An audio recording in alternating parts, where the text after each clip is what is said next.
The job I want is to be the mayor of the city of New York. That's the job I want. He's certainly not polling well. No. Now, if you had two people drop out, could somebody win? The answer is maybe, but even that's going to be a little bit of a long shot, I guess, based on the polls. Welcome back to Inside City Hall. Mayor Adams continues to insist that he is staying in the race for mayor after denying reports that he could bow out of the race and possibly take a job in the Trump administration. In recent days, the mayor has dodged questions about whether he will be meeting with White House officials this week.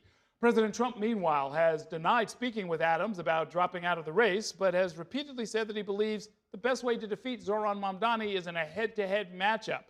Joining me now to talk more about that is somebody else who believes that. John Catsimatidis is the owner of the Gristedes grocery chain and chairman of the Red Apple Group. He also hosts the Cats Roundtable, a talk show on WABC Radio, which he owns. Welcome back to the show. Good to see you. Well, Earl, thank you for thank you for having me. Absolutely. Let's start with some of the news of the day. Did you know Charlie Kirk? Charlie Kirk worked for WABC in 2021 and 2022, and when his contract was up, we replaced him with Curtis Sliwa. It was 12 o'clock noontime to 1 o'clock because Curtis was just a member of the WABC family. Sure. It's such a shock to see somebody It like is that. very, very sad. And you know what I think, Earl? I think, 9/11 united the American people. I think this could unite the American people again because the American people have been divided for the last few years. And I hope, because we're all Americans. And look, the migrants that came in, if 10% of them, if 5% of them were bad people, if 5 million came in, if 10 million came in, I don't mind. I was the chairman of the Ellis Island Foundation. We want immigration, but we don't want invasion. So the only disagreement I have with the Biden administration is, why let in the drug dealers? Why let in the murderers? Why let in the killers? And that's what I was afraid of. So I recommended to the president when I saw him a couple weeks ago. I said to him, maybe we should double the amount of FBI agents. We have to protect the American people, and that's my position. I read some of your autobiography where you talked about your experience as a proud immigrant and somebody who loves America. Are you concerned that I think for the first time in American history, the number of people coming into the country has fallen below the number of people leaving?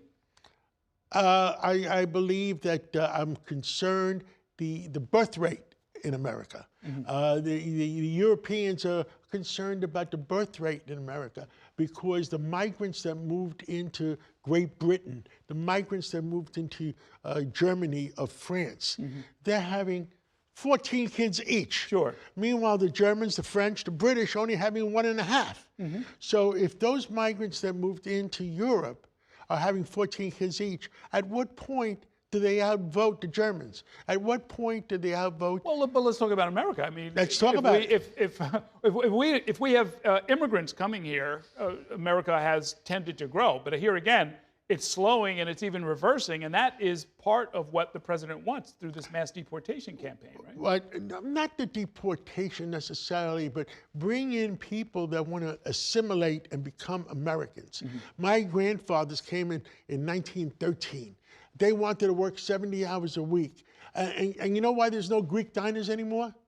Because the Greek diners, they worked 70 hours a week, 90 hours a week, but they sent their kids to become accountants, doctors, lawyers. Radio station owners. And radio station owners. And so forth. And that's why. And look, we want America the way me and you grew up. That if we bring in migrants or immigrants, we bring them in, we want them to assimilate to become Americans, not for them to change America. Let's talk about somebody who came here as a young man, Zohran Mamdani. You were in the category, you gave a press conference not that long ago saying, whatever else happens, all of the other candidates should get together and figure out which one of them can defeat him. Every poll that we've seen, 3 in the last 2 days, suggests that doesn't seem to be happening. And at least one of these people is your employer.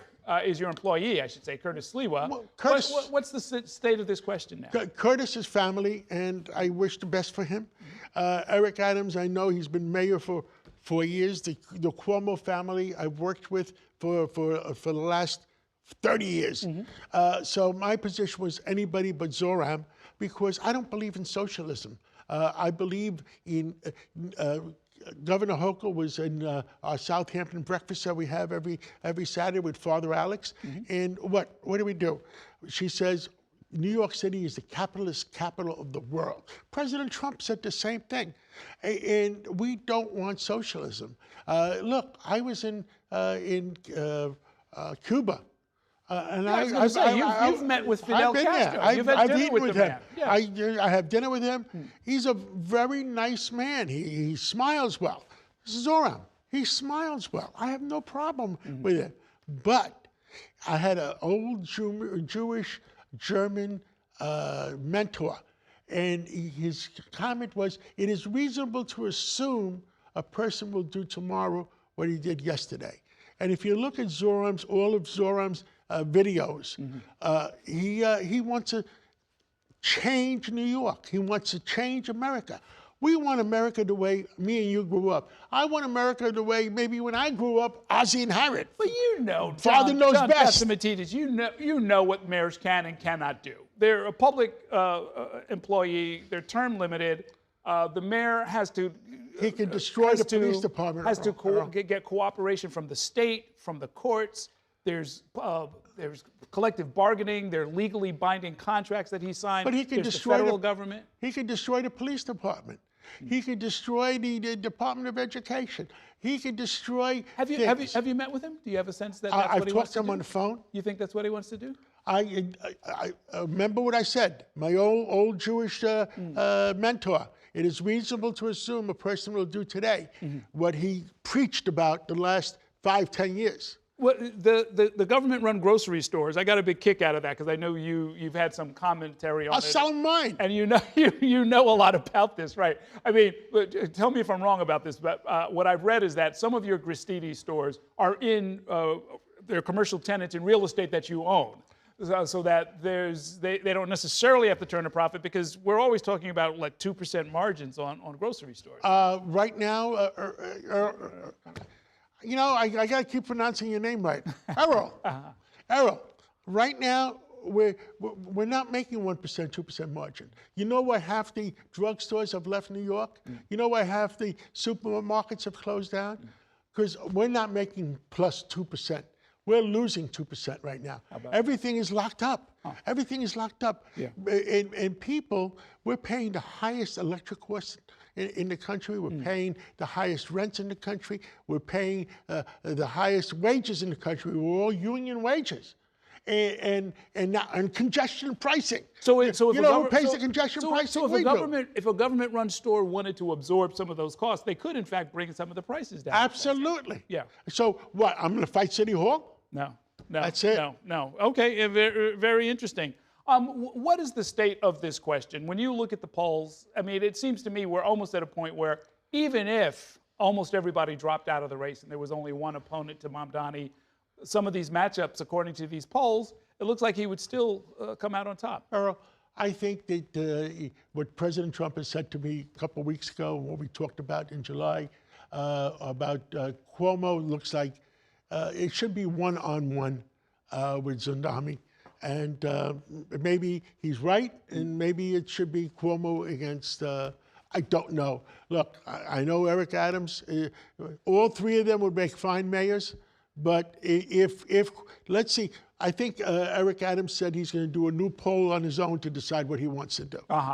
If for whatever reason Zohran Mamdani does prevail and gets sworn in, is he somebody, speaking as a businessman, that you could do business with? I don't know, but don't forget, 1% of New Yorkers pay 48% of the taxes in New York City. If half of those 1% leave, guess what? New York goes poof. Well, you're not going anywhere. I love New York. You got a grandson here. You got businesses here. I love you New like York. It here. Yeah, you got a radio station here. In all seriousness, have things reached that point? Because you wouldn't leave. Nobody would leave unless they thought they were getting a better deal Earl, somewhere I else. can take care of myself, but I worry about my kids walking around. I worry about my grandson walking around with his Meg, his mom. So I worry about them. I can take care of myself, you know. But I worry about our friends. Okay, no, that is our job. We are here to worry, and we'll hope that everything works out well. Great to see you. We'll talk again soon. Thank you.